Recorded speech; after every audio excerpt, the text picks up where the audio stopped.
More than a year of campaigning, debating, and fundraising, it all comes down to this. What we hear from my opponent is dangerously incoherent. Hillary was the worst Secretary of State in the history of this country. The United States elects a new president who will need to manage international fallout from a bruising campaign. Mexico is going to pay for the wall 100%. We went to Mexico. We had a meeting with the Mexican president. Didn't even raise it. He choked.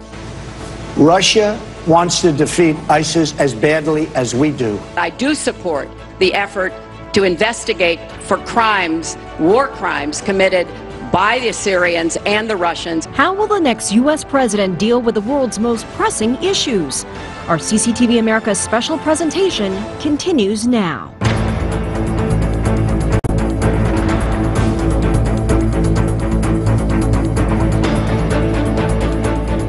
Live from Washington, this is a special edition of CCTV News. Polls have just closed across more than a dozen states, and we are getting closer to learning who will be the next president of the United States. Thanks for staying with us. I'm Elaine Reyes. And I'm Mike Walter. Let's head back to our election map for the latest projections. We'll look at that. Donald Trump now the projected winner in several new states: Kansas, Nebraska, North Dakota, South Dakota, Texas, and Wyoming. Hillary Clinton has won New York State as well. The international impact of this election cannot be overstated. So here's a look at the team that will join us in the hour ahead. Here in Washington, Asiya Namdar.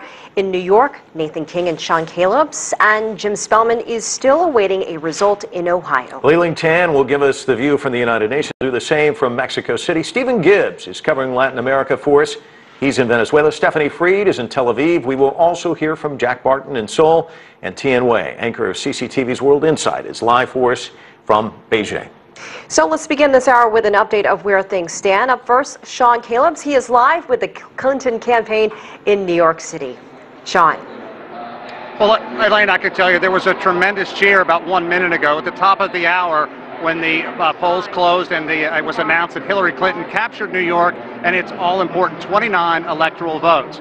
But so far, things have really played out the way that many analysts, many pollsters thought they would. Trump taking many southern states where there are a lot of conservative white, Clinton tapping into communities where there is a heavy Hispanic, black population, also more liberal. But it is nail-biting time, without question, for Hillary Clinton's camp.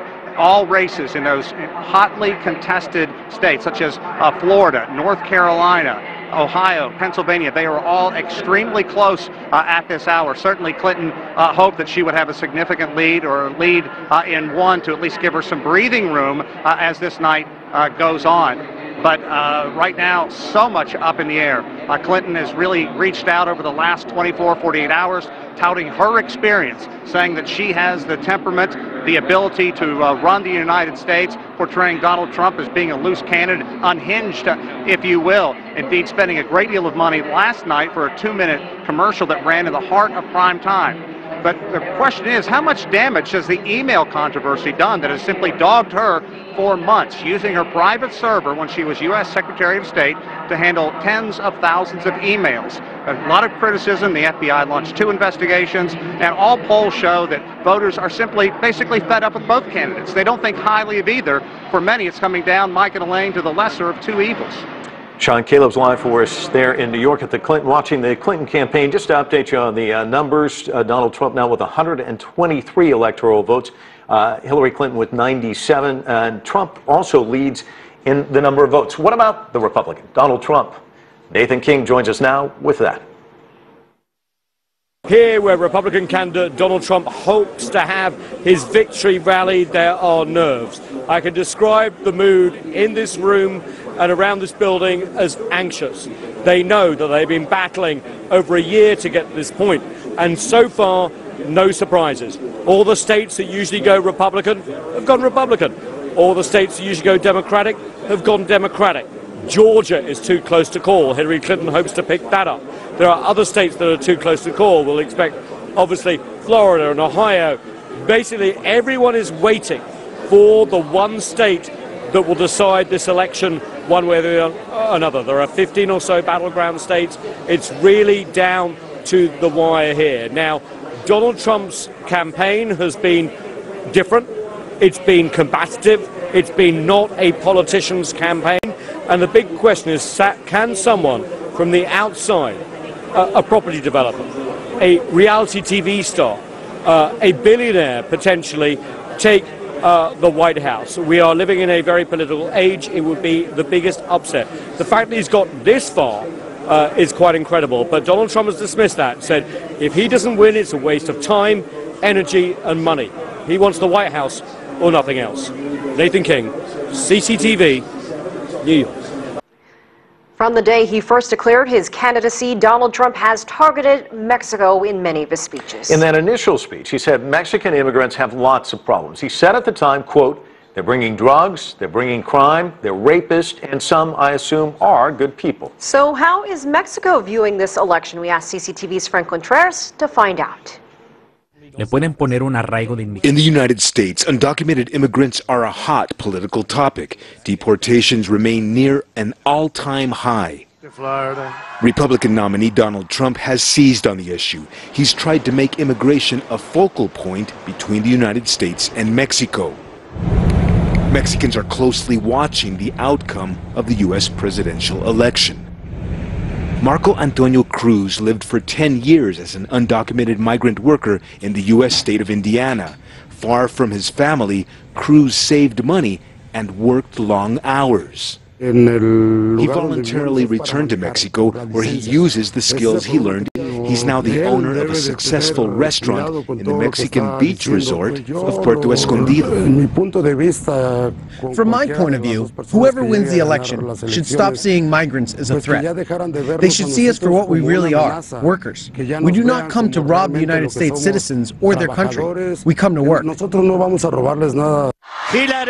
Democrat Hillary Clinton says if she wins, during the first 100 days of her presidency, she will introduce comprehensive immigration reform that would give a pathway to full U.S. citizenship for thousands of undocumented immigrants. Professor Analicia Ruiz teaches U.S.-Mexico relations. She says election year politics have repeatedly blocked reforms of U.S. immigration policies. The debate has remained the same during the past 10 years. It's incredible when one recalls the proposals regarding U.S. immigration policies from a decade ago. You can see we have not advanced at all.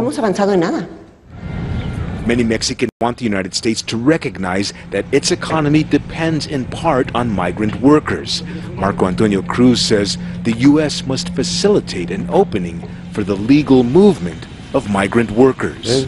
If we do this, we will finally be able to escape the clandestine, dark shadows of the United States, which thousands of migrants still live in. The idea, he says, is that migrant workers are giving more to the United States than they take. And Frank joins us live now from Mexico City. So Frank, just how important are the results of the U.S. presidential election for Mexico?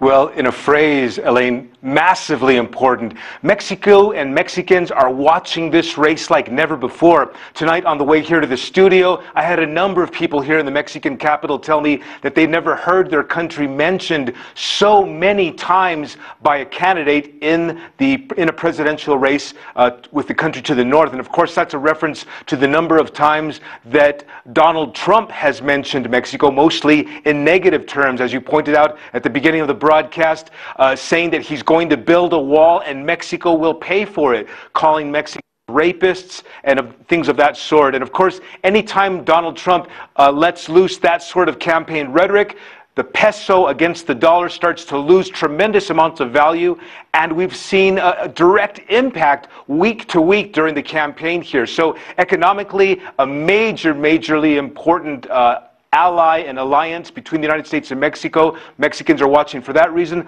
but they're also watching very carefully, as we reported in the story there, the issue of immigration.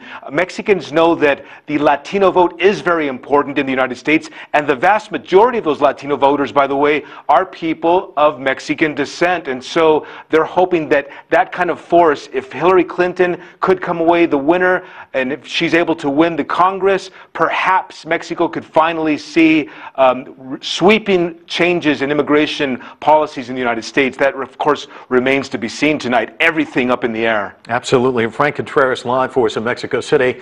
This is an issue that's not likely to be resolved by this election. And to help explain why, Anand Naidu joins us again. Anand.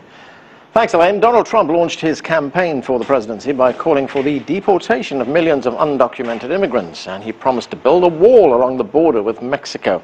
But tonight, Latino voters in the United States could help elect Hillary Clinton. So how will U.S.-Mexico relations fare under a new president? Still with us, Afshin Malavi is editor of the New Silk Road Monitor, and joining us for this part of the show, Laura Colson is director of the Americas program at the Center for International Policy. Laura, great to see you. Afshin, welcome back. Laura, let me start with you. If Hillary Clinton is elected president, if she wins tonight, to what extent will that success be attributed to the Latino vote? It's likely to be very high. There's been an immense push to get more people registered who already have the right to be registered in the United States, and then, of course, to get them out. Now, because of the Electoral College, this will come down to some states, the swing states that have a high Latino population. Nevada's one that people are watching very closely, that seems to be going in Clinton's direction because of that Latino vote. So there's been some progress there, but it remains to be seen exactly how much. It's always talked about as a demographic factor that's growing, that would become more and more important as the years go by. But there's been an underperformance in some of these past elections. So everyone's waiting to see just how strong it can come in this election, where there have been direct threats against that population and their families who. Afshin, this has been a very unconventional election campaign in many respects. I mean, some of the more bizarre suggestions for policies that we heard is one from Donald Trump, which is that he would build a wall along the U.S.-Mexico border, get Mexico to pay for it. The other is that, and it's a very serious one, that he'll deport millions of undocumented workers, immigrants here in the United States. Is he likely to carry those threats out, or was that just election rhetoric? Well, I think in many cases there's a lot of election rhetoric flying around on both sides, and election rhetoric is notoriously simplistic. Now, if you add Donald Trump's version of election rhetoric, it's notoriously simplistic times 10, right? So there certainly will be legal challenges if he becomes president and tries to deport hundreds of thousands of undocumented migrants here. However, I think what has happened here is that Donald Trump may realize that America is browner and younger than he thought it was. About 1/3 of voters are a racial or ethnic minority. The white vote is just growing smaller and smaller, and in many ways he's winning that white vote. But the younger, shall we say browner votes are going against him, and so it's going to be very important. And the other thing to note is that there's been a net migration, of Mexicans back to Mexico over the past 3 or 4 years. Right. And the biggest migrants to the United States are Indians and Chinese. So what's going to happen 4 or 5 years from now? Is he going to?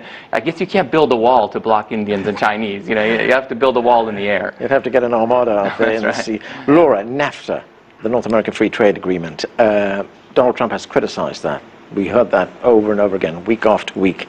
That is an agreement, of course, that's benefited all member countries, Canada, the United States, and Mexico. Do you think, if he wins this election, that he will retreat into protectionist policies? How is the relationship with Mexico going to go? Well, that's a very good question, and it's something that has many people very concerned as well, because Mexico and the United States, that border region is considered by the United Nations to be the most integrated region in the world. That means goods and services and people who cross that border. It's a daily occurrence of hundreds of millions of dollars. Now, both the economies have become very dependent on that in many ways, and we have both candidates, because Hillary Clinton, pushed by this re-examine trade agenda, and there's some good points to the re-examine trade agenda as well, has also said that she would make some adjustments to NAFTA. What you have to look at here is that in reality, when we look at NAFTA, the problem has not been one country wins and another country loses, like according to the Trump narrative that says because we have a trade deficit with Mexico, they're winning and we're losing. Essentially what's happened, transnational corporations have made inroads within Mexico. Much of those flows are actually within the same corporations, so they should be read in a much more nuanced manner. And it's the little people that have lost out, which has directly contributed to the migration flows. But if there's a readjustment in NAFTA, it's not likely to benefit them according to the Trump plan. Proof again that so much depends on the outcome of tonight's election. Laura Afshin, thanks for joining us. Let's send it back to Mike and Elaine. All right, let's see who gets to 271st. Trump ahead of Clinton right now. He just won the state of Arkansas. Let's take a look at this national map. Trump just ahead with 129 electoral votes. Clinton just behind at 97. And as we mentioned, Donald Trump picked up the state of Arkansas with 6 electoral votes there. That was once Bill and Hillary Clinton's home state. That's right. She was the First Lady there, 1979 to 1981 when he was governor, and 1983 to 1992. But she was not expected to take Arkansas. Among those watching the outcome of this election very closely, investors all around the world. Let's bring back in Rochelle Akufo, co-anchor of CCTV's Global Business America. Rochelle. Well, you're absolutely right, Mike. So we want to take a minute and focus on the candidates' trade policies. Now, Hillary Clinton supports the reauthorization of the Export-Import Bank. She opposes the Trans-Pacific Partnership and instead only supports trade agreements that would raise wages, increase prosperity, create more new good jobs for Americans, and protect U.S. security. Meanwhile, Donald Trump has proposed steep tariffs on imported goods. He has also called the NAFTA trade deal, quote, a disaster. And he describes the Trans-Pacific Partnership as a bad deal for American businesses, workers, and taxpayers. Well, to help me dig deeper into these positions and claims, I'm joined here on set by CCTV's global economics analyst, Saruhan Hatipolu. And from London, let's bring in Jin Ku. She's a professor at the London School of Economics and a CCTV contributor as well. Welcome back to the show. Hi, Rochelle. Now, Saruhan, I'm going to start with you. Let's take a look at where both candidates stand when it comes to trade deals. What are the key differences? Well, actually, key differences definitely come from the fact how the candidates view trade in general. And if you look at Trump, he's a mercantilist. He's a protectionist person. He wants to take America back to those days. Hillary Clinton's position is a little strange, actually, because she hasn't come out and said what it is really she wants to do with trade. We do know that she's against TPP, but we also know that based on WikiLeaks even, that she is for open borders. She's for trade. This is not to say that she wants this to happen now, but her utopian world is that we want to trade with other countries. So again, Trump is very protectionist. We're talking about taking the U.S. out of WTO, taking the Exim Bank is a no-no, and the imports ranging from 15% to 35%. These are really scary numbers as far as America is concerned. Indeed, and KU, I'd like to bring you in here. Now, Clinton and Trump, as we've heard, have made it very clear that trade deals will face much more scrutiny and in some cases rejection. So then what does this mean for relationships with key trade partners like China? Well, this is actually just part of also a growing trend around the world to embrace protectionism, and that actually happens when economies are not doing well. We see anti-dumping cases against China particularly peaking when there is a recession. So it's also part of the global phenomena because there is pressure. Now, of course, building economic relationships with trade, you cannot escape a more open stance on the trade level to build economic ties with China. And of course, they're going to be tough on Chinese imports. But what I think that people are missing in the picture is that, number one, Chinese have substantially decreased the prices of certain kind of consumer goods for Americans, obviously raising real income for Americans. And second, while it is true that those sectors that have been penetrated the most in terms of manufacturing sectors by the Chinese imports have lost the most jobs, this is absolutely true. The fact of the matter is that productivity got stimulated indirectly in the sectors where there are more Chinese imports due to the pressure. So research has found that the upshot of the Chinese import is that actually stimulated productivity within firms and within sectors that were mostly penetrated by the Chinese. So I think, in order to have a more comprehensive view about the Chinese impact in terms of trade, one must acknowledge these things. Now, another thing that we have to look at is, despite all the China bashing that we've seen in this election cycle, Sarahan, U.S. states continue to welcome Chinese investment. In fact, New York and California are actually getting the bulk of that investment in companies and real estate last year. Do you think some of this negativity and this rhetoric that we've been seeing in this election cycle could perhaps put that in jeopardy? Oh, absolutely it will. Absolutely it will. Not only that, also, China is slowing down. They're not going to bring all this money into the United States next year in the amounts that we're seeing. Look, they've been investing $90 billion altogether in the world, and $30 billion they're expecting in the United States. And this is not going to manufacturing companies, Rochelle. This is going to tech, biotech, entertainment, and services. So when Mr. Trump says China is stealing jobs, manufacturing jobs from the U.S., they're bringing their money here and they're taking our companies, well, China has actually moved from manufacturing, and now it's eyeing these high-growth sectors. And Chinese investment is coming to these sectors. So it definitely seems to be a disconnect there. We'll have to leave it there for now. Our thanks to Ken Jae-yu joining us, professor at the London School of Economics, and of course, CCTV's global economics analyst, who will stay with us as we continue our team coverage of the U.S. elections. For now, let's head back to Mike and Elaine. All right, thanks, Rochelle. Let's take a moment to run through some of the latest results. We want to bring in Eleanor Cliff. She's a political analyst with the website Daily Beast. Let's look at these numbers here, Eleanor. Let's look at the state of Florida first, because at the moment, Donald Trump is ahead.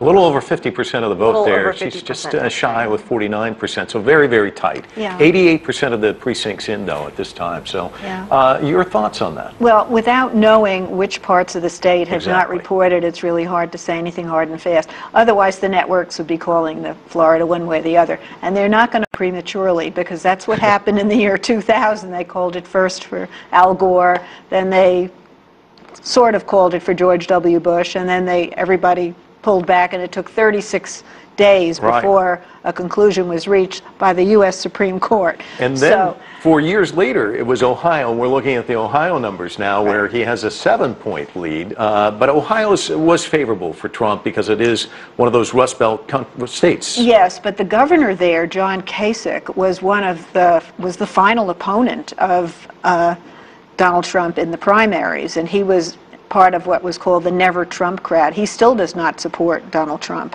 So to have the Republican governor of that state not supporting you is highly unusual, and I think it's indicative of the fact that Trump has just destroyed so many political norms that he's managed to persevere against many obstacles that have been thrown in his path.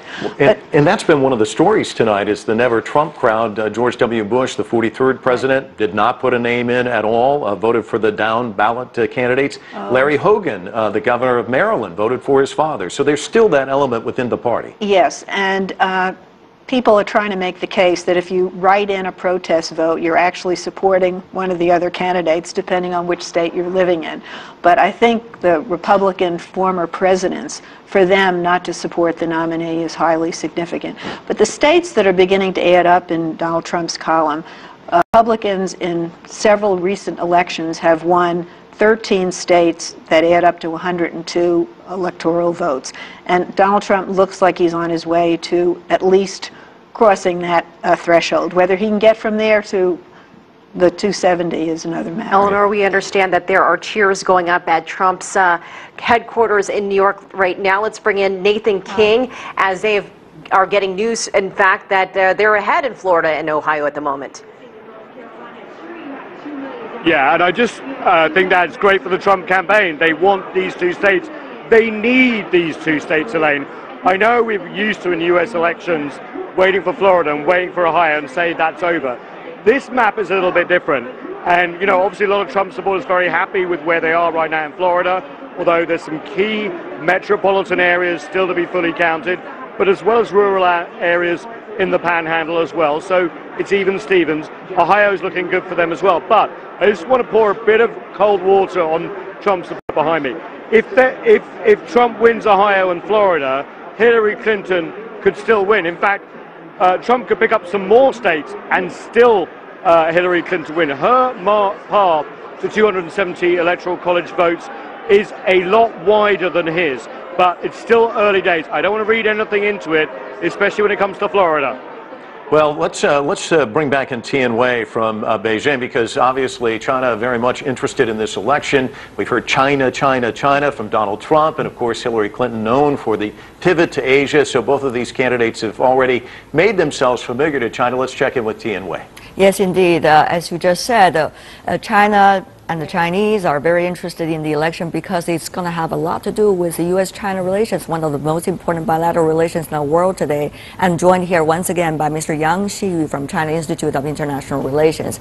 Well, sir, you just see the electoral vote for the two sides. Hillary Clinton for so far 97, Trump 129. Of course, things are still coming in. But whoever is in the office, is that going to make a lot of difference to the U.S.-China relations, particularly U.S. policies towards China? Well, for Beijing's point of view, just like a very famous saying, too big to fall, China-U.S. relation is too big to be changed dramatically. That is the consensus among Chinese. Actually, during the past 2 decades, Beijing has witnessed quite several campaigns. We have realized the sophisticated differences between the presidential candidate said, what the difference between what they said during the campaign and what they did in the White House. But on the other hand, between the two candidates this time, obviously, I think there are very different focus they take. For Hillary Clinton, just you mentioned, pivot or rebalancing strategy will be continued if she wins. However, if Trump wins, I believe no pivot, but something new also against China. The two persons will focus on different areas like security for Hillary Clinton and trade for Trump. For the rhetoric during the campaigns, Mr. Trump was talking about look at China as a currency manipulator, bringing manufacturing jobs back to the United States. These are going to echo very well with some of the voters in some of the so-called Rust Belt states, for example, Ohio, which is now in very heated competition between these two candidates. What do you make of their pragmatism, the level of pragmatism, once it comes into the going to be very different from their rhetoric? If that different, will the voters be able to accept that? Well, I think such wording in the campaign will have real influences in their policy making. However, if he becomes the president, he has to be responsible for the huge volume of bilateral trade because it's an international course. If you got sanctions on China for whatever reason, then he will get backfire from China. So he has to be cautious. And now we're looking at the newest number coming in, 104 vis-a-vis 129 between Secretary Clinton and Mr. Trump. Electoral votes, that is. Having said that, though, it also has a lot to do whether they're going to exercise what kinds of China-U.S. relations policies with the legacy they have from the Obama administration. Mr. Yang. I think there are two basic legacies left by President Obama. Firstly, the matured top-level exchanges mechanism. For example, from President Nixon in 1972 to Obama administration, there have been 8 American presidents. The 8 presidents met Chinese top leaders 47 times in total. However, President Obama met, among the 47, he met 26. But is that going to make a huge difference in terms of nature of relations? The frequent meeting mechanism contribute greatly, firstly, to the stability of the bilateral relation, no matter what events happened. And secondly, the frequent top-level meeting contribute greatly to wide range of corporations, meanwhile control the sensitive and sharp differences. And Mr. Yang, as we all know, this is a very dirty campaign, and it's one of the lowest, as many Americans even agree, during their history of presidential campaign. Having said that, though, whoever in the office will have a lot to heal for the nation, and also the rest of the world looking at them, the United States of America, and therefore, how much of U.S.-China relations is going to be on the priority list, whoever is coming into the office? I think by the huge problems domestically, the upcoming U.S. president will put top priority to the domestic issues. So importance of China-U.S. relation will be a little lower than before. The chance and the challenges both for Beijing and Washington D.C. Opportunities and challenges all at the same time. Indeed, 104 and 129. That's what we are looking at when it comes to electoral vote differences between Secretary Clinton and Mr. Trump. And now back to you in Washington D.C. All right, Tianwei in Beijing. As she mentioned, the next U.S. president will have many foreign policy challenges. That's right. Many of those challenges are under constant discussion at the New York. In just a moment, Li-Ling Tan will join us live from there. But first, a recap. When Barack Obama addressed the UN General Assembly one last time as U.S. Commander-in-Chief, he laid out his foreign policy accomplishments, but highlighted the monumental challenges that lay ahead. We must go forward and not backward. During his 8 years in office, Obama helped the UN rally global support for a landmark climate change accord. He helped world powers reach a nuclear deal with Iran and restored U.S. diplomatic relations with Cuba. But experts say that despite these foreign policy achievements, his legacy at the UN is a mixed one, marked by a glaring missed opportunity. Syria is actually probably the biggest failure for the Obama administration at the United Nations. There was probably a time early in the conflict where a more forceful American presence, and I mean both physical presence but also political focus at the UN, could have probably preempted Russian involvement, or there was a time at which it may have been perhaps possible to work with Russia early on. But for the United Nations, much more is at stake in this contentious U.S. election than the Syria crisis. The U.S. remains the UN's biggest financer, providing billions of dollars a year to the UN and its affiliated agencies. Without Washington's participation, we don't get peacekeepers to where they're going, and we don't pay 25% of that bill. And it's a perfect excuse for others, important and unimportant, to say, Washington's not going to do it. We're not going to do it either. The regular clashes between the U.S. and Russia during the Obama years could make China an even bigger player on the Security Council in the years to come. The U.S.-China relationship will become much more important because the U.S. will need China on board in order to have any hope of persuading Russia to go along with UN Security Council-led operations, decisions, resolutions, whatever. And so I think that there will be an increased prominence of that relationship. And Li-Ling joins us now from the UN in New York. A lot of uncertainty there at the United Nations. What are the expectations there for a Trump presidency versus a Clinton presidency? Hey there, Mike. Yes, for the UN, the contrast between these two candidates is very striking. As we've seen so far, we know that Donald Trump is relatively untested in the field of diplomacy, while Hillary Clinton is a well-known figure in diplomatic circles.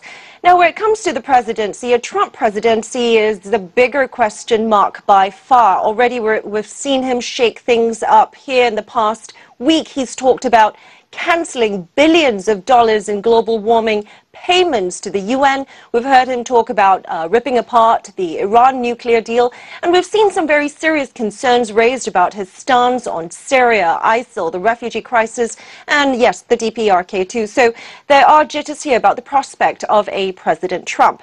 Now, for Hillary Clinton, the expectation is that we'll see more of what we've seen during the Obama administration, that is continued support for multilateralism, for climate change, global development, but also more focus on women and children issues for which Hillary Clinton has been a strong advocate.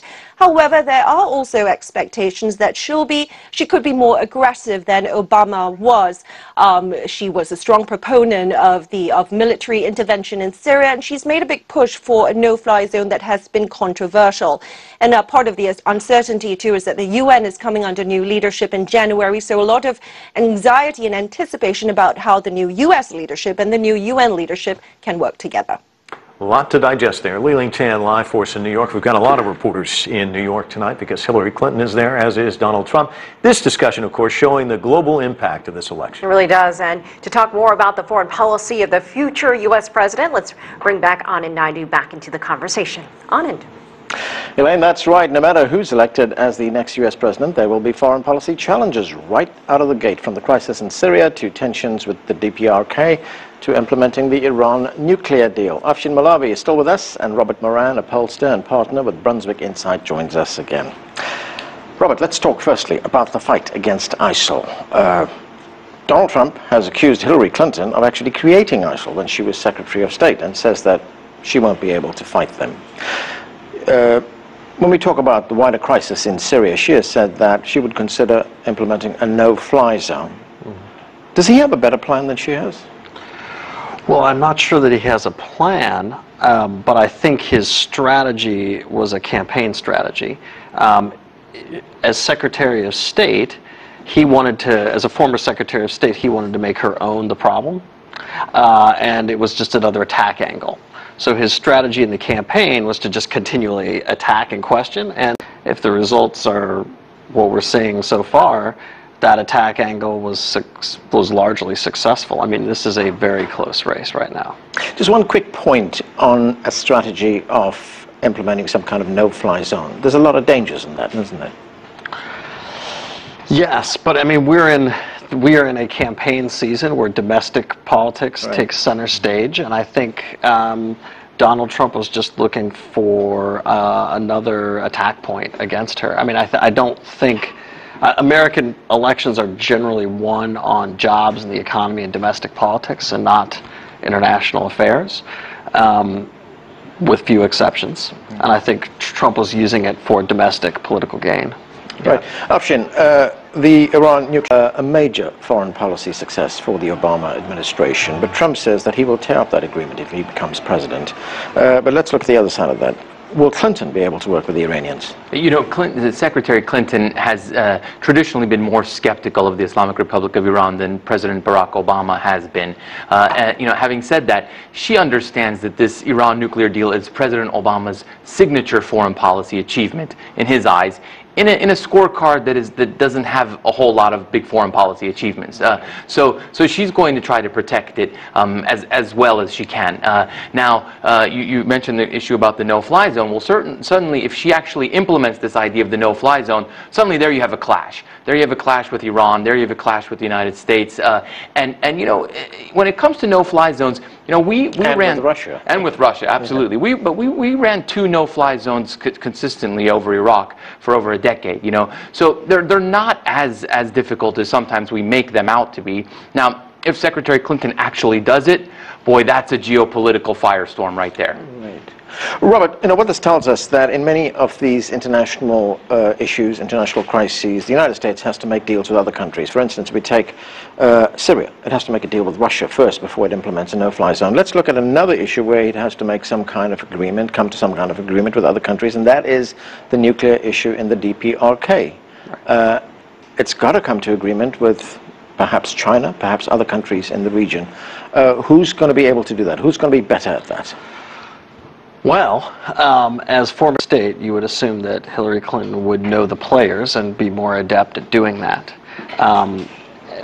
The election results, as they're coming in, are very, very tight. And so we might find out how there is a decent chance we may find out how a President Donald Trump would handle these things. The theory is that you have to put regional pressure on North Korea, right? And I think every foreign policy expert on both sides of the aisle would say that. I think there's a bipartisan view of that. How that happens is another story, I think. Robert, Afshin, thanks a lot. Let's send it back to Mike and Elaine. Thanks so much, Anand. Well, if you've been keeping an eye on the bottom of your screen, you've seen the latest results coming in this race for the White House. Remember, the first person to get to 270 electoral votes wins. Let's find out the mood right now inside both campaigns. We'll just go over the numbers for you quickly. Donald Trump with 137 electoral votes at this point. Hillary Clinton has 104. And also Trump leading with the popular vote. He's got 49% of the vote right now. Hillary Clinton with 46% of the vote. Nathan King and Sean Kalos are back with us live. They are in New York. Let's check in with Sean first at Clinton headquarters. Well, Mike, I think what we're looking at is a referendum of just how frustrated and fed up and disenfranchised U.S. voters are with the status quo. We heard that. It's something that Trump has tapped into throughout the year and a half that he's been on the campaign trail, always portraying Hillary Clinton as crooked, as someone who's willing to do pay for play, basically taking money from either international nations or other figures after she left the U.S. Secretary of State for her Clinton Foundation. And when the big screen behind me, when it gets quiet here for just a second, you can almost hear a pin drop. There is a large crowd down there, but I can tell you, no one is really pumped at this point. There is a lot of nervousness in here. This is the reason a lot of people don't listen to polls. It's the first cheer we've heard in a while. This is the reason a lot of people don't listen to polls on Election Day. If you'd have done that, the Clinton camp would have had it wrapped up by now. But all of these swing states, virtually all of them, either very, very, very, very close or Donald Trump holding a lead now. Now there is, of course, a lot of the main large urban areas still out that could be enough to push Clinton over, but it is going to be a trying night, a very difficult night, a very anxious night, and again, a referendum on just how fed up U.S. voters are with the status quo. Let's hear more about how Donald Trump's camp is embracing things at this hour. I'm my colleague, Nathan King. Nathan? Yeah, thanks, Sean. I agree with nearly everything he's cautioned. We haven't had a single result from the swing state yet. What we do know is it's closer in some swing states than the models predicted. So they're moving wildly at the moment. But let's wait for Florida or Pennsylvania or New Hampshire, a smaller state. Let's think about Nevada, Arizona. All these things haven't been called yet. But I can tell you this, here at the Trump campaign, there is a growing sense that the blowout that the Hillary Clinton team had thought possible about 2 weeks ago is not going to happen. Now, that may be the case, that may not be the case. But the fact that we are hours past closing in some of these key battleground states shows that at least so far is meeting, if not beating, expectations. All right, Nathan King there at Trump headquarters in New York. We'll continue to check in with you through the evening. Asiya Namdar is joining us live again outside the White House. Asiya, explain what we should be watching for when it comes to these House and Senate races as well. Well, of course, the presidential race is the big one, but there are also other contests, Mike and Elaine, to tell you about. That includes who is elected to Congress. Right now, the Republican Party, that is the party of Donald Trump, controls both parts of Congress. In the Senate, Republicans have 54 seats, Democrats have 46. Majority of 51 is needed to have control of the U.S. Senate. Experts say it is possible, even likely, that Democrats win control of the Senate tonight. The same cannot be said for the U.S. House of Representatives. The Democrats would need to gain 30 seats in order to take control. That is not considered likely.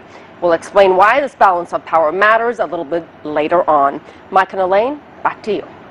All right, Asiya, thanks so much. Right now, the projections that the Republicans will keep the House. We're going to keep our eye on the U.S. Senate campaigns. A lot of really interesting campaigns as well there. One of them, Eleanor, is this campaign in Missouri where you have the 32-year-old Secretary of State going against a veteran senator, a Republican senator, and Donald Trump doing very well there, and Jason Kander doing very well as a Democrat. Kind of an oddity in a way. Well, Jason Kander is an Iraq War veteran or Afghanistan War veteran, and he had a commercial where he put together and dismantled and put together, I think it was an AR-15, blindfolded. And he then went on to say he's very familiar with guns, but he believes in background checks, and he kind of challenged his Republican rival, Roy Blunt, on that issue. And I think he's in his mid-30s, he's an attractive candidate, and he's kind of caught fire in that state. And if the Democrats were to win that seat, it would be one of the 5 seats they need to gain outright control in the Senate. And if Hillary Clinton is in the White House and doesn't have control of the Senate, we are in for serious gridlock. She really does need to have the Democrats control one House of Congress to be effective as a president. But with these numbers as tight as they are out there, I'm kind of nervous about saying, which of these two challengers are going to be in the White House. Everything is so fluid at this point.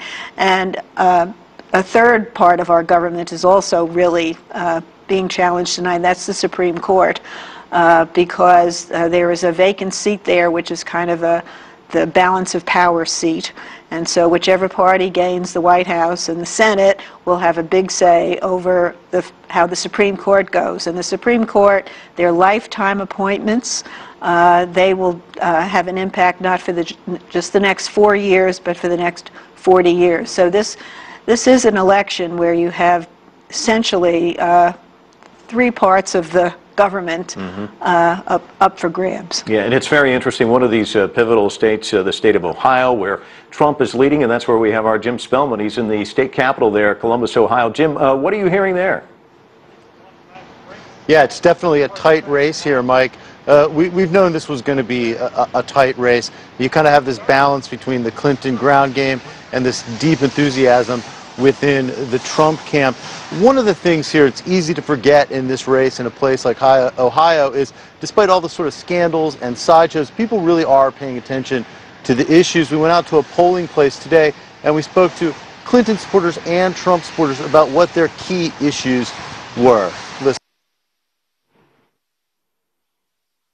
I have a lot of college debt. I have over $75,000 in college debt right now. And I'm a healthcare professional, so I think that's pretty ridiculous. The economy, his stance on abortion, and just him being able to come out and actually get to the issues without sugarcoating them with political, coverage. Thoughts from voters there in the state of Ohio. Let's check in with CCTV Global Business America anchor Rochelle Akufo for more on that. Rochelle. All right, thank you very much, Mike and Elaine. Now let's also take a closer look at what Trump and Clinton are offering the American people in terms of job growth. Now, Donald Trump has said his plan would boost growth through extensive tax cuts. He says he will create 25 million new jobs in the next 10 years.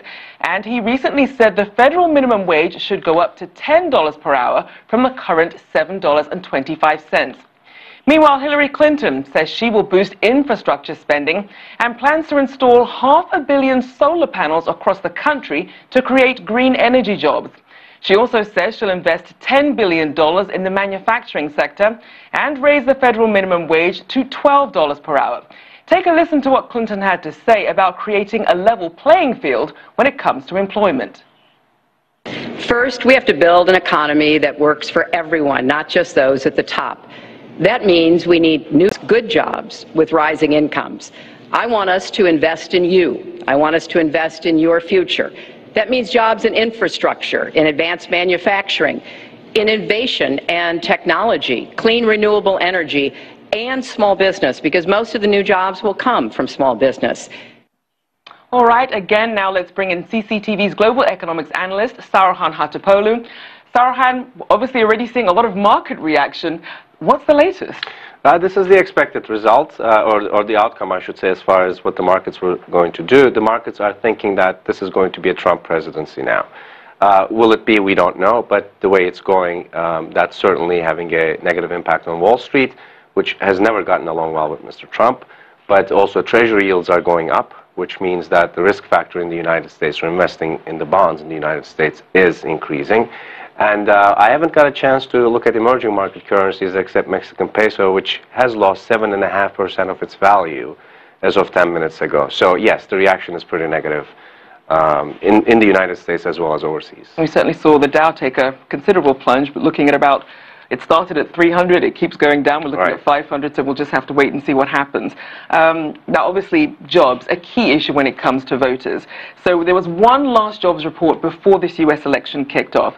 Enough to sway voters in either direction? Oh no, voters have made their decision. Not one month's job report was going to sway that at all. And this was a good report too. 161,000 jobs gained, 2.8% wages finally increased, productivity increased, underemployment was 9.5%, which may look high, but it was the lowest rate since 2008. So this was a jobs report, but I don't think that had anything to do in anybody's minds in terms of who they were going to vote for. Now, agriculture is actually the world's largest provider of jobs, so that's something that both candidates should really be paying attention to. Where do these candidates stand on that sector? Well, agriculture is always gets the yawn in an election campaign, but you're absolutely right. Specific policies that excited the agriculture industry about this. Though Trump's immigration plans have worried a lot of companies in the agriculture business because getting rid of illegal immigrants would pretty much create a labor shortage in the industry. Hillary Clinton had some other ideas in terms of promoting farmers market, for example, promotion program, doubling the funding, issues like the bottom line for the agricultural sector is for Mr. Trump was tax cuts, if we can get the industry going with tax cuts, and immigration. And immigration is not going well with the agriculture industry so far. And speaking of immigration, let's say you're an employer, you want to set up a business in the U.S., and you're seeing both candidates saying they want to raise the federal hourly minimum wage. What message does that send if you're someone who wants to start a small business? Well, it's a tough thing. Minimum wage has been a controversial topic, but the companies can switch from that increase in wages, or the wages are increasing, they could switch to even equipment to take care of that, or product demand is going to go down, something will happen. They can do substitution for that, but yes, for small businesses right now, minimum increase in wages will be a big problem to deal with cost-wise. We'll be keeping an eye on it. Thank you so much. Sarahan will be staying with us. Let's bring it back now to Mike and Elaine. Rochelle, thanks so much. If you're watching us from outside the United States, you might be asking yourself one question. Which president of the United States will be best for my country? And that is certainly the question on the minds of many Israelis right now. CCTV's Stephanie Freed explains why.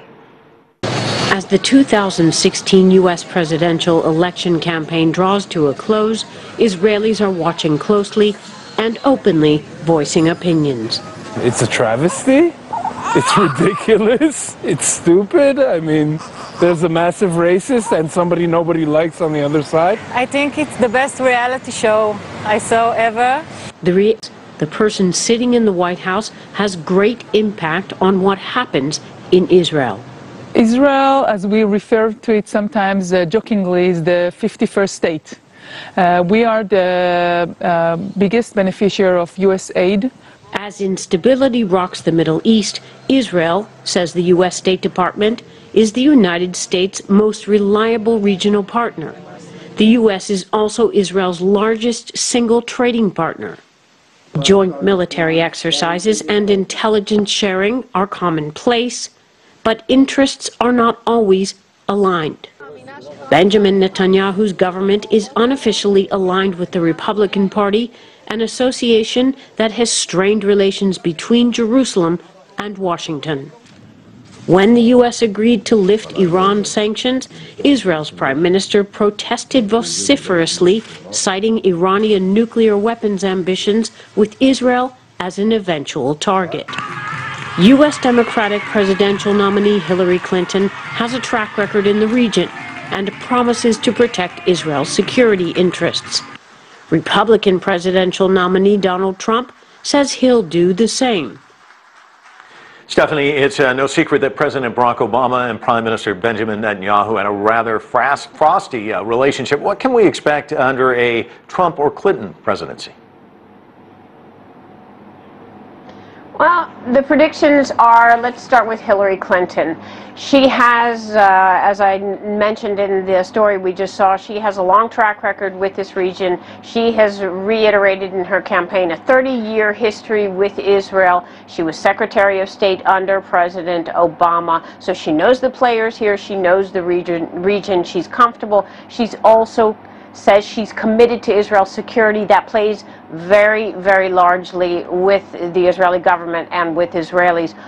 On the other hand, she also says she's committed to a Palestinian-Israeli peace process, and that she has condemned or criticized Israel's settlement policy, settling on Palestinian land. that doesn't play so well with the current government or with right-wing Israelis. That's what we would see on the Hillary Clinton front.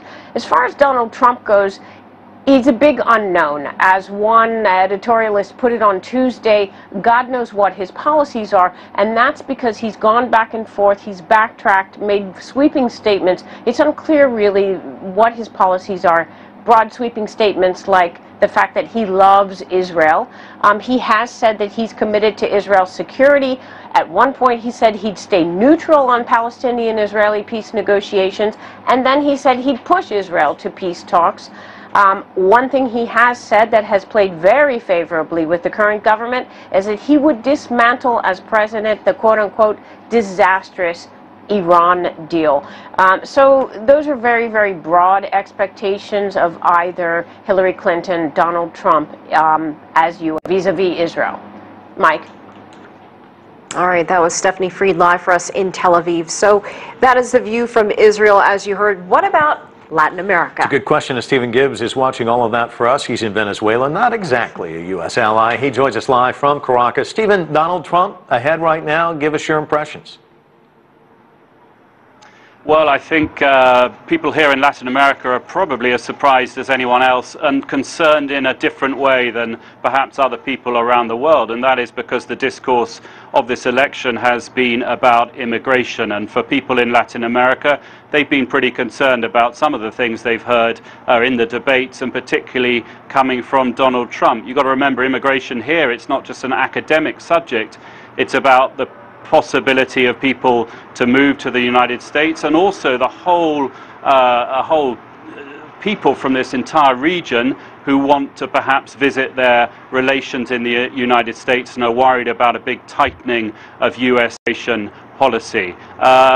If this does become a Trump victory, there are also people who are saying that, have been making comparisons between sort of Latin American strongmen and some of the populist rhetoric of Donald Trump. So a lot of concern here. Of course, it's not at all over, and the Hillary Clinton possibility of a president is of great interest here too. Of course, that would be the first U.S. female president, and that is something that this region knows a great deal about. It elected the world's first ever female president when Isabel Perón became the president of Argentina back in 1974.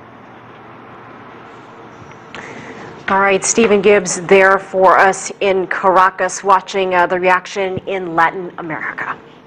Last hour, we told you about a tradition in the United States of political commentary through drawing cartoons. At that time, we introduced you to Mike Lukovich, Pulitzer Prize winner at the Atlanta Journal-Constitution. Here's more of his work.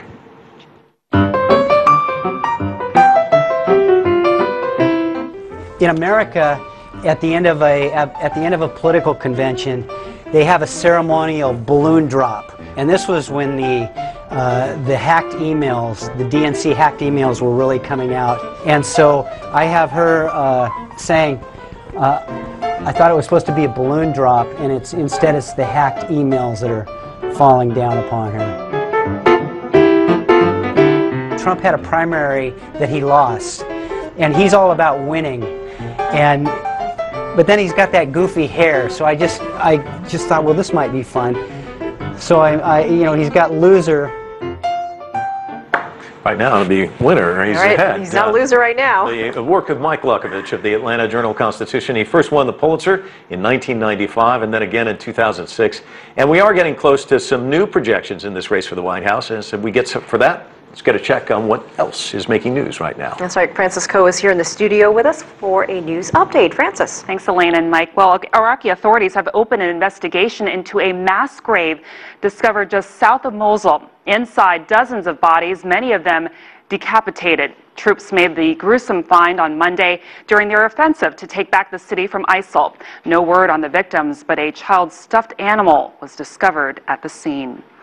Authorities in East China are investigating a deadly explosion there. It happened at a thermal power plant in Zibo City, that's in Shandong province. 5 people were killed and 6 were injured. Officials say a liquefied ammonia container suddenly exploded.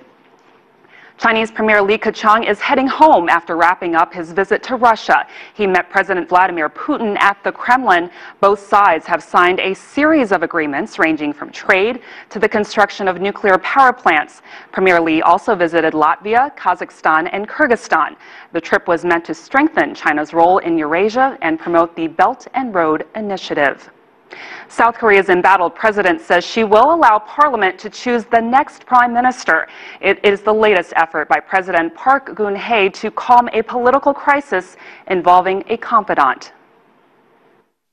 If the Parliament recommends another prime minister candidate under the agreement of the opposition and ruling parties, I will appoint the candidate as the prime minister, who will practically lead the cabinet. Protesters have been calling for Park to resign. The scandal involves a close friend who is accused of using her relationship for personal gain. The confidant Choi Soon-sil is under arrest. Now you're up to speed on what's happening around the world. The next hour of our U.S. election special presentation starts now.